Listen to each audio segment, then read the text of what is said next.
Okay, so welcome everybody. This is the first of the events that I'm going to be running, or we're going to be running, that's really focused on my campaign. I was made president of Wish in March, I think. And part of that role is to look at a campaign or a cause that I'm really enthusiastic about making a difference. And so for me, I got to my campaign. I'll tell you a quick story about that. I was with my lovely friend Alex, who's with us today, and we were sat in the back of a room in Northern Ireland, listening to some storytelling. And I don't know why I'm echoing. And it was a really nice session. These two chaps were facilitating and telling stories. And we got to the part of the session, they said, oh, we're going to have question and answers now. So, and the room was about evenly split, female, male. And hands went up, and a chap asked a question, and he pontificated and had a philosophical discussion, and then another chap, and then another chap, and then the other chap. And I'm sat next to Alex, and I'm getting crosser and crosser, and I'm writing in my notepad, and Alex and I are sort of writing to each other, and she's half smiling at me because she knows I get wound up about things, and probably can feel me getting more and more tense about, oh my gosh, another man, oh my gosh, another man. And to the point, I thought I really cannot contain myself any longer. And just as I put my hand up, he said, we'll take one more question. And there was myself and a woman in front of me. And she went, oh, no, don't worry. She said, you know. So I stood up and I said, why is it for the last 30 minutes, we've not heard a woman's voice? And it went quiet. And I won't tell you what happened next. But I came home and I was still quite like, oh my gosh, I thought we got so much better at these things. I thought that things were much more equal, and men were having equal say as women and women as men. And Kate, my other friend that's on today, said, oh no, let me send you some research. So she sent me some research from academia that looked at something like 300 or 250 lectures across 20 countries and 30 institutions. And it turns out that women asked questions 2.5 times less than men. So they're 2.5 times less likely to ask a question in a seminar than a man. And so my thought is, oh my gosh, that's young women. That's what's coming through into our workplaces, that mentality and that behavior, that women are just not asking as many questions as men. And it wasn't that men didn't have questions that they didn't bother asking, but the women's reasons for not asking were more internal. I'm going to look stupid. I don't know what I'm talking about. Those types of limiting beliefs that women have. And so it felt like a no-brainer as president of Wish, that's all about women in social housing, that I should be doing something around raising awareness that this still exists, and saying to women all over our sector that actually your voice is missing, you know, and we have wisdom, we have intelligence, we have all these things that are potentially not being shared as much as they could be. And anyone that works in the sector knows how challenging it is. And so we need everybody's voice. It's not a question that everything in the garden is rosy and we can do without them. No, we need them really more than ever, I think, in these challenging times. So that's why we're here. And that's what's driven my campaign. And then I was doing a board away day, and I met Samaya, and she told her story, because of the way I was structuring the board away day, people would tell their personal stories. And I was just so moved by it. I thought that I would love her to be the person that did a little talk for us all about that, her lived experience of being a woman in the world. So with that, I'm going to hand over to Samaya to talk about her story. Hi everyone, thank you so much Tracy for having me, and thank you so much to all present here to listening to my story. My story is growing up as a little girl in street of Tehran. The choices for me was very limited. The question for me was not who I could become, who I wanted to become. The question was, which one of these options you pick and you become. So the options were narrow, from housewife, mother, to a nurse, midwife, or anything related to being a female, who I wanted to be, who I was wanted to be. Sorry, Samaya, can I ask everyone to mute, please? Thank you. Thank you. Thank you, Tracy. So for me, I was one of those child very interested in sport, going out, playing with boys. I loved playing football. I loved cycling out in the street. It didn't take long when I was 9 or 10, when my body changed, when I was more like feminine, then people questioned my mental health. Saying to my parents straight away, there's something wrong with your daughter's mental health because she's interested to play football or she's interested cycling. This is unusual. So as much as I wanted to carry on with my interests, I was forced to go to the way of, yes, that's what accepted by society, being a woman.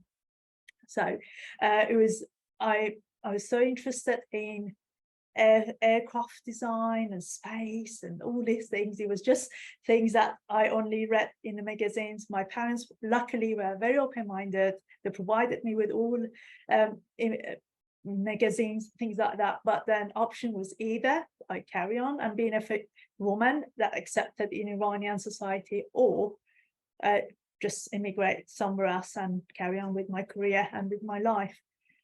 At the time, I didn't want to do that. I remember as a child, even like 10, 11, telling my mom, I'm going to change this, make it work for me. But I couldn't. I ended up going to University of Tehran at the age of 14, because I was doing quite well in a study. But the option was to just become a nurse. And I qualified nurse when I was 17. And I said to my mom, yeah, at least I can get into work and study and be a voice of women of Iran and change it. And after that, I went to university studying public management. That wasn't my choice. That wasn't what I'm interested. But I thought, if I study public management and I become a manager in government, then I can make the change. But throughout that study, because I was, according to my lecturer, I was talking too much, I was constantly in trouble. I remember once I was detained only one night, but then they just took me to custody and say that you are talking too much. And it was only because I commented about government policy in the class and they didn't like it. Then they said I had a trial at 3 o'clock in the morning without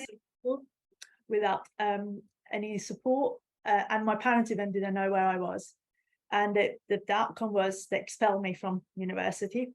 Luckily, I could turn around the decision, the order, by having access to good lawyers, and carried on, qualified. I remember I wrote a book about macroeconomic when I was 21. And that was a turning point in my life. And everything went through, and I got accreditation and everything. It was fine. By the time went for publish, they said, we cannot publish under your name. It has to go under a male person who was in his 50s, because people wouldn't read that book. He can acknowledge me in the book, saying that I helped him. And I said, no. That was the time I moved to UK again. And I said, okay, I'm going to go to London, get my master. And I think with the master from London, I will be more strong and I can go back and have a voice, and maybe people acknowledge me. But my life changed since I moved to London. And by the time I finished my MBA, I got married, I had my daughter, and I started studying law. And I thought, okay, that's my life here. And because I had a daughter, I never went back because of all the experience I had in Iran. But here I built the life I wanted to, and I'm running now. I'm cycling. I'm doing all events. I run marathons, and since everything going on in Iran, especially recently, you probably heard about women of Iran started fighting. They've got their voice back.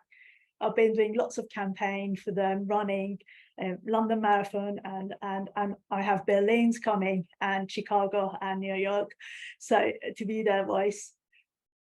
But then all those anxiety of not having be able to talk, and not every time I talk in Iran, I got into trouble. It took me 18 years of living in here to unwind all those problems, try to build myself. And it's just only like last 2-3 years I've been able to talk in the meetings. I remember when I first started getting job in UK, and I was a registered manager for care homes and extra care services. I was a quiet person in the room. I had so many ideas, but I wouldn't say it because I was worried about if people think I'm stupid, people think I don't understand. The other thing was I was so worried about the culture. I felt like if I say something and I offend other people because I don't know their culture, I haven't been here, I didn't grow up here, I didn't know what is acceptable, and all these things was holding me back from sharing my ideas and also contributing to the meetings. I remember one of my manager, she started off having that one-to-one with me, and that without her help, I probably wouldn't be in the place I am here. It started to giving me that courage, and it's okay to share ideas. It's okay your idea is stupid, because sometimes by sharing maybe a stupid idea, you provoke somebody else to come up with a better idea, and it's fine. It's just be yourself. Recently, I managed to get myself a better job, and I've managed to fight for what I wanted and what worked for me as a woman. Anytime I go to interview, I'd say, yes, I like this job, I want this job, but I want to have flexibility as a single parent and somebody who loves running and wants to take long lunch break to go for her runs, and also events, and I give back. I work hard. I will do my hours, but I want to have that flexibility, and I've always been given that because I'm asking. And I think one of the key things here is, yes, one thing is hear her voice. We said people listen to us, but another thing is, as a woman, how much we are making that effort to shout and also talk about what we want, and just don't be afraid, because if it's not the right group and right audience for you, you will find out sooner, and you walk away and you go to the place that is right for you. But it's instead of sitting in silence and not sharing your ideas, you're not going to get anywhere closer to your goal or what you want to be. That's my experience. If anyone has any question, please ask me.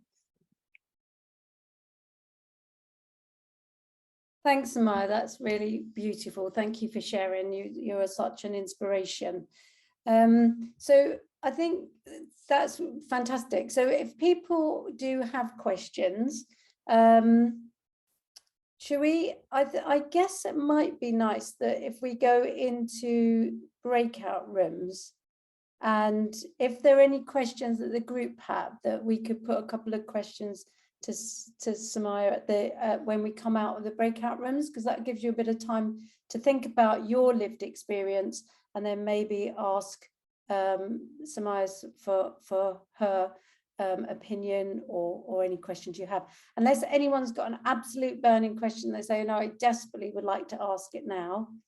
I can't see if there's any hands up. I don't think so. So the way this is going to work is we've got 22 coaches, fabulous coaches on this call that have given their time today for us. And so what is going to happen now is you're going to go into a breakout room with a coach. So there's 70 of you or 69 of you. So I can't work out what that. There's probably only about 3 of you in a room with a coach to share your thinking and talk about what holds you back. So if we put you into breakout rooms, and you'll have 25 minutes in the breakout room. Yep. We'll give you a notice at 20 minutes. So, and then we'll pull you out of the breakout room at 25 minutes. So it gives you time to really discuss what holds you back and share some ideas, and you will be coached. So I think that's it. I can't see Em, so hopefully. I'm here. I'm here. Are we good with the breakout rooms? Right. Yeah. So I'll set the breakout rooms up, and then I'll move the coaches around to make sure you're all in each one. Okay. Okay. Ready? So do you need a couple of minutes or? It'll be a couple of minutes. Yeah. I'll just do it now. Fantastic. So if anybody has got a question, then we've got a couple of minutes for one question to Samaya.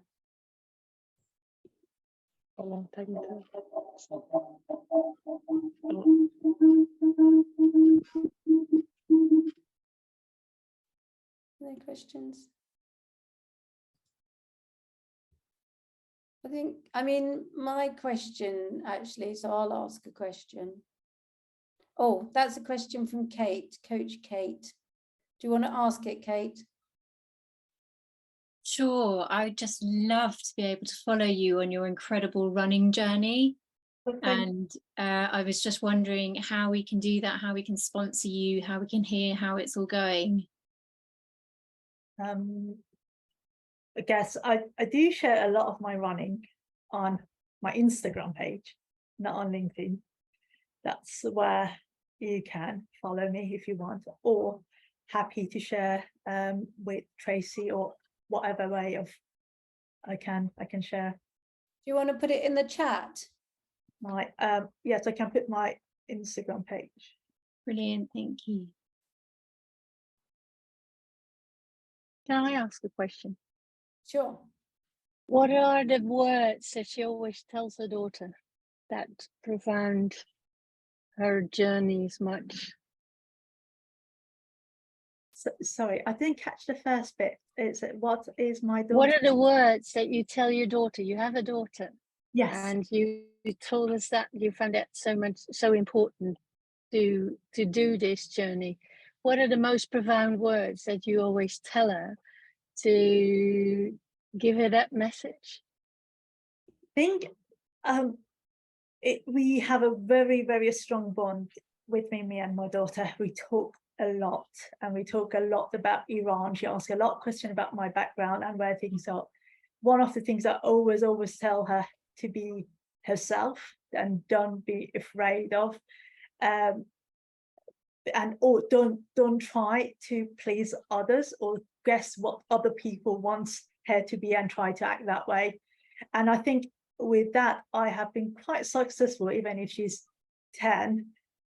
We had situation in the school, she's been bullied, and she's been bullied to the point that somebody sent her messages saying how ugly she is. That's because of that. Her dad left her because being single parent, she overdosed. And her response was, I was so proud of her, the way she responded. She responded to that and said that I don't think this is necessary, you tell me, and I don't accept it, and I'm not accepting this, and this is wrong. Whereas I think a kid that age might have said something a lot worse. And I think I said to her, I'm so proud of her that she is confident enough to not allow anybody making any comments trying to bring her down. And she acted very calm. So I think that's the message I think I can give to her. I'm glad I didn't make that decision to move back to Iran, although Iran is where I born, but I always see my home UK. And one day, if I can run championship, I will run for UK, not any other countries, because most of my adult life has been here. But one of the reasons I'm glad I didn't take it back, because once we went to Iran, although she loves us there because of all the attention she gets, she told me, Mom, I don't want to live here. And I'm born in UK, I'm British. This is my country and I don't want to live in Iran. And I think she's right, with all the things going on in Iran, all the limitation, unfortunately. So that's the way it is. One things I want until I'm alive and I can just campaign for women of Iran, not only Iran, and you can see in Afghanistan and other countries, one day we have a free world and where women can be who they want to be, not who they are told to be. So that's my message. Thank you. So how was that? Let's just go around and ask the coaches what came out. So who have we got? Can I see on the screen? Neil, for you? Yeah, just I feel really privileged as a coach to kind of been part of that conversation, and I hope I do distilling it justice as well. So so we kind of started with a lot of conversations about kind of speaking up and the voice being heard, and particularly around meetings in work environments that are quite male dominated and have a number of assumptions that are being made potentially about women or how it feels to be a woman within that context. So we talked a little bit around that about the process of speaking up and kind of hearing your own voice and then developing confidence in doing that. And then we kind of thought a little bit about the limiting beliefs around that and really about age and experience being the thing that sometimes brings comfort and confidence to being able to speak up, and knowing that, particularly around questions, if you're wanting to ask questions in a meeting, knowing that you're just as important as the other people in the room to be asking the questions. And then finally, we thought a little bit about actions. And so we were kind of thinking about the fact that there are no stupid questions, and the group were noticing that some of them might use things like "I'm sorry" at the start before they say something, or "this is a stupid question," having a caveat about it. And we were exploring what would it be like as an action to remove that judgment or remove those kind of beginnings and just going, "Here's the question." So I love that. Yeah. I always encourage people to drop all of those words. So because they make us feel like that as well. That's brilliant. Thank you, Neil. So Suzanne, for your group. No, thank you to my lovely ladies. We had a great conversation. So some similar things, actually. The age and experience, we got a bit of an overlap in that, as in it's often a trigger for a little bit of doubt. What have I got to add? Why would I know any better than they know? They've been doing this for ages, or they're too senior. The whole thing that you talked about before about you might look a bit silly if you say something. There's definitely a common thread. But equally, we had a nice example of someone who'd actually tried something yesterday and it worked really well, and was a great example of when you do speak up and when you ask for something nicely, well, not necessarily, in the right way, then you get rewarded, which was lovely. We talked about how to reframe that thinking when you go in and amass the evidence of your ability so that you can kind of go in with a bit more confidence, and also the power of using friends or role models, good feedback, compassionate feedback on how you're coming across, so that when you're maybe overcompensating. yeah, I think that was it. Yeah. Lovely, really lovely. So I'm aware of time. Thank you, everybody. I hope you found this session really useful. What I'm going to ask you to do is to drop in the chat, all of you are on, and just drop in the chat the biggest takeout that you've taken from today's session. So what's the one thing that you're really taking that's top of your mind? If you could drop that into the chat for us, that would be brilliant, so we can capture that. And then once we get lots of comments in the chat, we're going to share just a top tips sheet for those that are facilitating. There's quite a few of us here that do talk on platforms. Some tips there, some tips for you if you're a participant in a conference. And if you're, I think there might be some for managing a team. So we'll drop that file into the chat so you can take that with you. I think the thing for me is the role modeling piece. The more we can do to change that dynamic, the more we can speak about it and share to colleagues and to peers, the more likely we are to be supported through changing that dynamic, that women will speak up more. There is something to be said about not talking all the time. You know, there is having shared representation is good, and that's what we're looking for. But for me, it's about making this, moving this conversation into awareness, because lots of us are carrying this stuff and we just don't talk about it. So going into meeting, if you're going into a meeting and you've got a colleague that you might say to that colleague, I am going to ask some questions, or I noticed this happens in this meeting, will you support me in just pointing people back to what I'm saying? If you get ignored, something like Tracy's, has some good ideas, we seem to be missing that. And so getting support and doing that for other women as well, so we are supporting each other. The more we do that, I think the more we'll change the dynamics that are at play. Does that make sense? So I shall finish on that note. Thank you, everybody. I don't know, Em, have you can you put the file in? Has it gone in to the chat?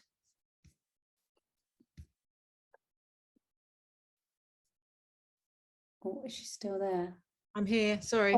Hello. What file? Is it the one that was on the email? Yeah, that I put the PDF I sent across. Okay. Can you manage it? I'll just do it now quickly. Brilliant, thank you. Thank you so much to our coaches. We would like to get a screenshot. We'll encourage you to do screenshots and share the hashtag Hear Her Voice. So if you can all do thumbs up or wave, or we'll do a screenshot. That's brilliant. Thanks so much to our coaches, and thanks everybody for joining us.